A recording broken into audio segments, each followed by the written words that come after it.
Hi everybody, and welcome to another episode of Breaking Boxes. This is Seth, your Mild Mannered Mage, coming at you with another box opening. So recently, we've seen a lot of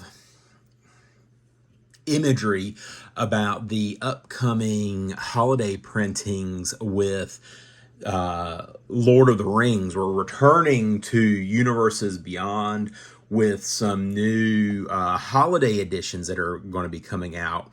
I don't know about you, but I am super pumped about some of this new artwork that's coming out, new cards that are coming out that are special to this holiday season.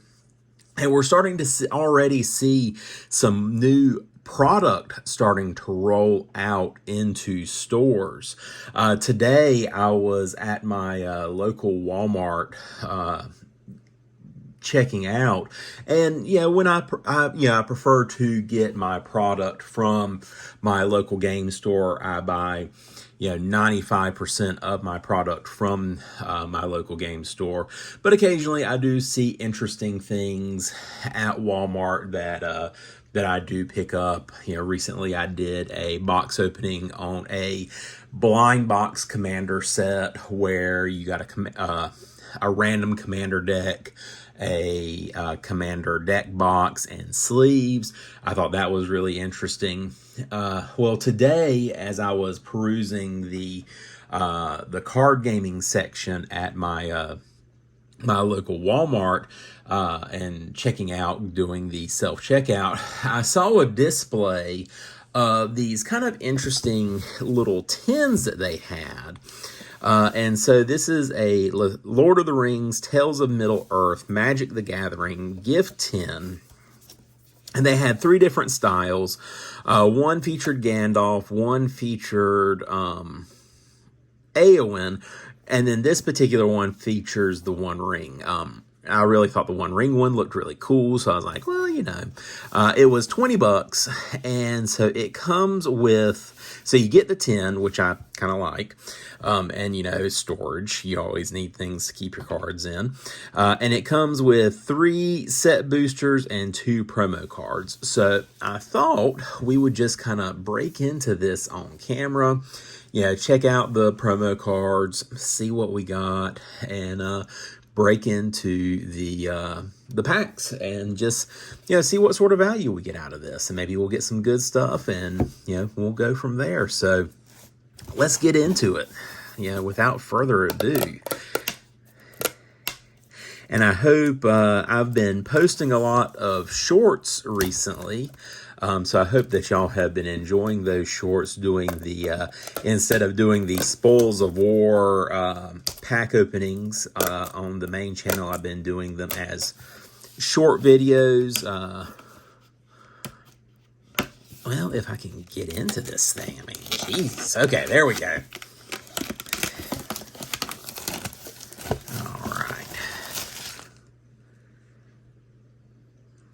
So I hope that y'all have been enjoying those pack openings.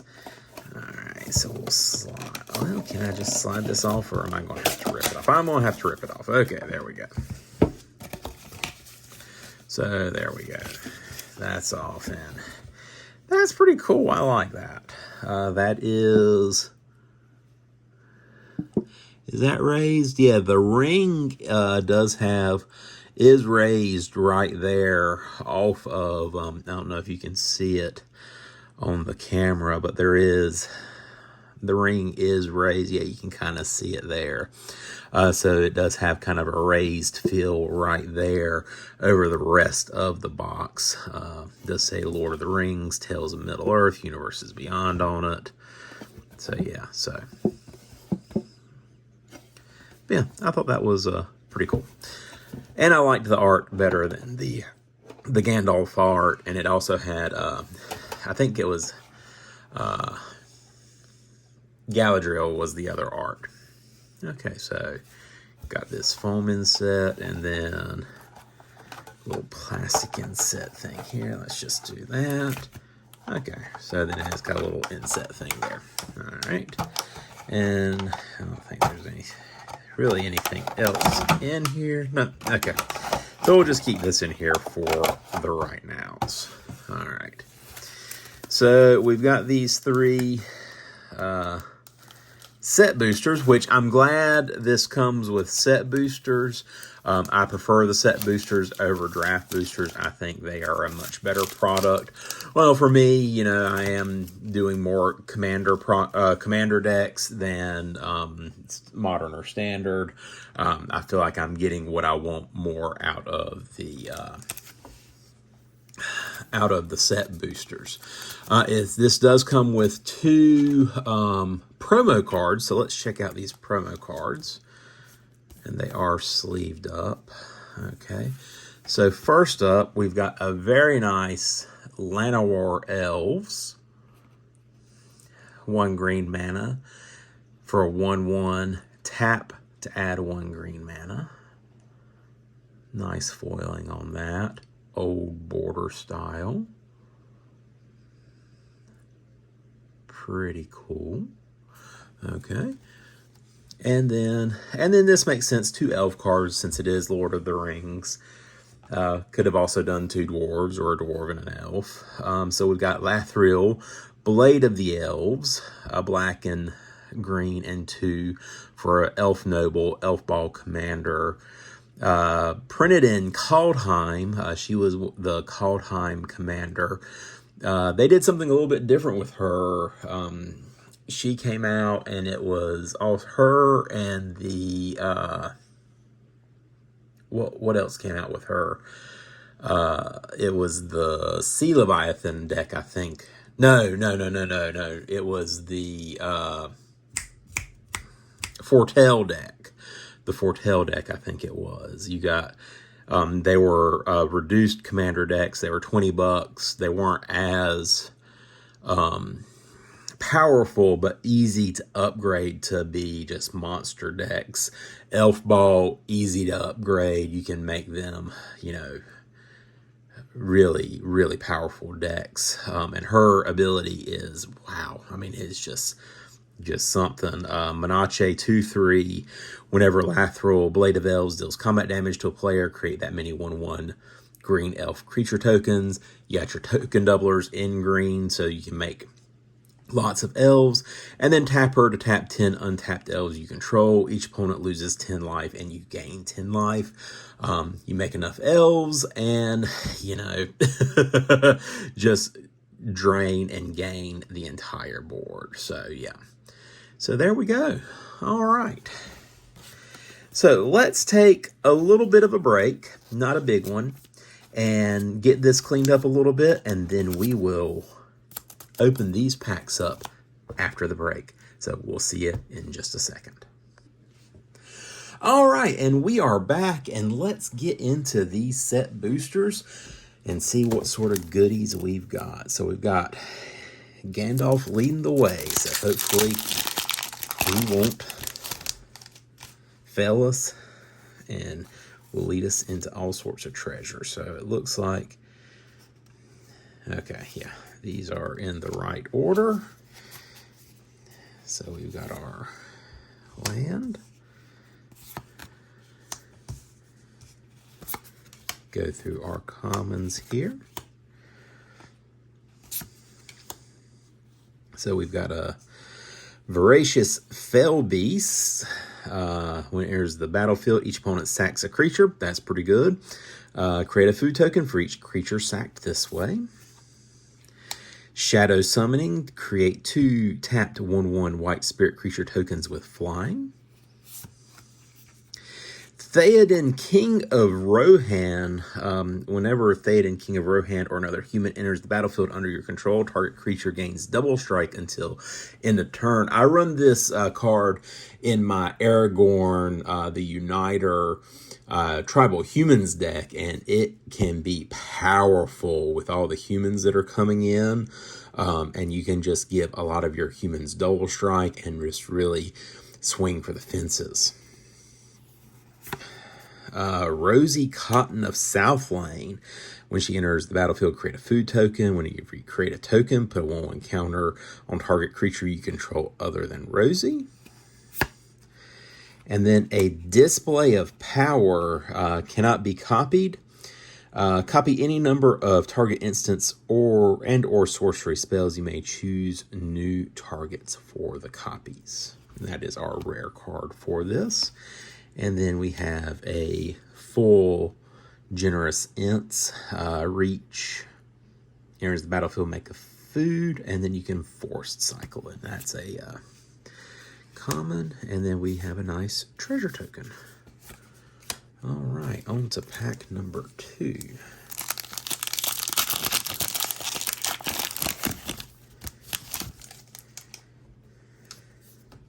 Oh, and it's the Generous Int art. That's kind of funny. Oh, the first art, that looks like a hobbit hole. So that is the Field of Ruin art. And then that's the Generous Int. I love these map arts. I think it was a flavor fail in this set not to do all map arts. I mean, if you're going to do it, just go forth and do all full arts in a set. Don't do the regular basics, just because I think, when you're going to have this beautiful art, you might as well just do them all in that. But that's just me. Let's get through these comments. Otherwise, this was this whole set was, in my opinion, just chef's kiss to the point. I mean, spot on, beautiful set, beautiful cards, beautiful flavor. I absolutely loved it. Gandalf's Sanction, blue, red, and 1. Deals X damage to target creature, where X is the number of instant and sorcery cards in your graveyard. Excess damage is dealt to that creature's controller. Council Deliberation. Draw a card whenever you scry. If you control an island, you may exile Council's Deliberation from your graveyard. If you do, draw a card. Stone of Eric. Legendary artifact for 1. If a creature an opponent controls would die, exile it instead. Pay 2 to sack it. Exile target player's graveyard, draw a card. I use this to pretty much shut down a player's Shelob's deck. It was hilarious. I just kind of threw it in. We were building Pauper Commander decks, and one guy built a Shelob deck, and I built Radagast the Brown and just threw it in there, and it just shut down his entire deck. It was kind of hilarious. So then we've got the Bath Song for a saga, chapters 1 and 2, a blue and 3, chapters 1 and 2, draw 2 cards and discard. Chapter 3, shuffle any number of target cards from your graveyard into your library, add 2 blue mana. Then we have Gimli, Counter of Kills, red and 3 for a Dwarf Warrior. Trample whenever a creature an opponent controls dies. Gimli, Counter of Kills, deals 1 damage to that creature's controller. And then we have, we got our first mythic rare, Éowyn, Mortal Queen, Elf Noble, green, white, and 1. For a legendary Elf Noble, enters the battlefield with an indestructible counter on her. Pay 1 to remove an indestructible counter from Éowyn. Another target creature gains indestructible until end of turn. Put a 1/1 counter and a lifelink counter on that creature, and a 1/1 counter and a lifelink counter on Éowyn. And then the Ring Goes South, which is a pretty fantastic. Oh, and that is a foily card. That is very nice. Foily Ring Goes South. The ring tempts you, then reveal cards from the top of your library until you reveal X land cards, where X is the number of legendary creatures you control. Put those land cards on the battlefield tapped, and the rest on the bottom of your library in random order. And then we have a Spirit Token. So that is a pretty good pack, I would say. And we go on to our last pack. Let's see what we got. All right. And that looks like Sharky. When Saruman decides to become, Sharky, Tyrant of the Shire, which was kind of a weird chapter in the Return of the King. When when Saruman decided to become a gangster. I don't know. It was just weird to me. It was just kind of a weird chapter. All right, so moving ahead, going through here. Strider, Ranger of the North. Red and green and 2. Landfall, when a land enters the battlefield under control, target creature gets +1/+1 until end of turn. Then if that creature has power 4 or greater, it gains first strike until end of turn. Eowyn, the Lady of Rohan. White and 2. At the beginning of combat on your turn, target creature gains your choice of first strike or Vigi until end of turn. If that creature is equipped, it gains first strike and vigilance until end of turn instead. Equipped abilities you activate cost 1 less to activate. That'd be pretty good in a Voltron deck. That's pretty nice. Reprieve, return target spell to its owner's hand, draw a card.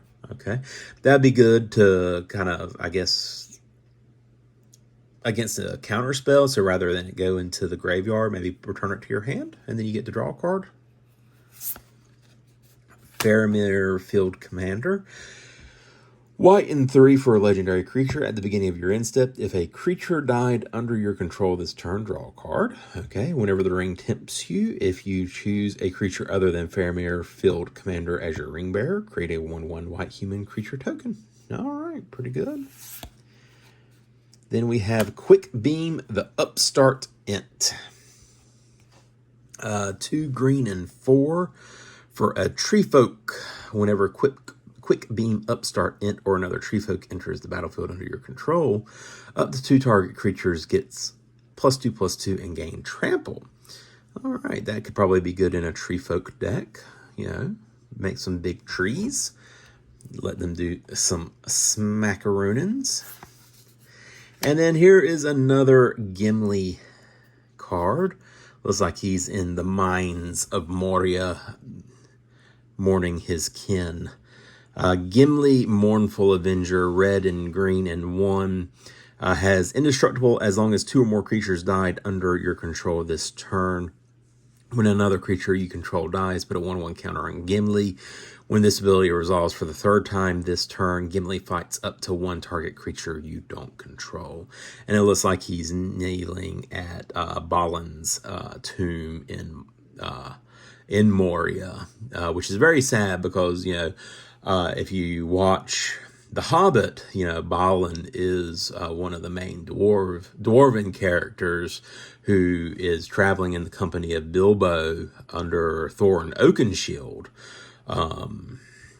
and one of the other dwarves traveling with Balin is Gloin, which is Gimli's father, because I believe it is Gimli, son of Gloin.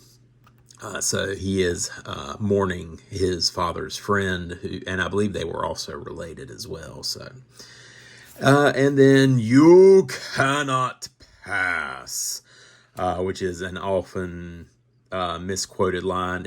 I think they even in the movies, Ian McKellen said it wrong. He says "You shall not pass," but it's "You cannot pass." As he fights the Balrog at the bridge. What is the bridge's name? The Bridge of Khazad-dûm. It raised the whip and the thongs whined and cracked. Fire came from its nostrils, but Gandalf stood firm. You cannot pass. Destroy target creature that blocked or was blocked by a legendary creature this turn. And with that foiling, that is just beautiful. I love it. And then we do have a list card with this pack. Kimba's Legion, 2 white and 5 for a cat soldier, Vigi 4/6. Can block an additional creature for each equipment attached to Kimba's Legion. So Voltron this out, start blocking a bunch of stuff because it's going to be buff. Yeah. All right. And with that, that is all the packs that we got in this. So what do you think? Was this worth the $20 that I spent on it to get the 2 promo cards? Again, we got the Lathril Blade of Elves, the Llanowar Elves, and then our rares and mythics were the Gimli Mournful Avenger, the Ringo South in foil, Erwin the Mortal Queen, and a Display of Power. So what do you think? For $20, did we get our value out of this? Well, and then we also got this really cool, in my opinion, really cool collector tin. So what do you think? Let me know in the comments. Was this worth the $20 and tax that I paid for? Once again, I appreciate y'all taking the time watching this video and spending the time with me. As a thank you, I do have for you, here are a couple of arena codes for you. Please enjoy these packs off of Arena. I appreciate all the time that y'all spend watching my videos. I hope that you enjoy them. Just a little thank you from me to you. In the meantime, this is Seth, your Mild Mannered Mage, wishing everyone a fantastic evening. Good night, and we'll see you in the next video.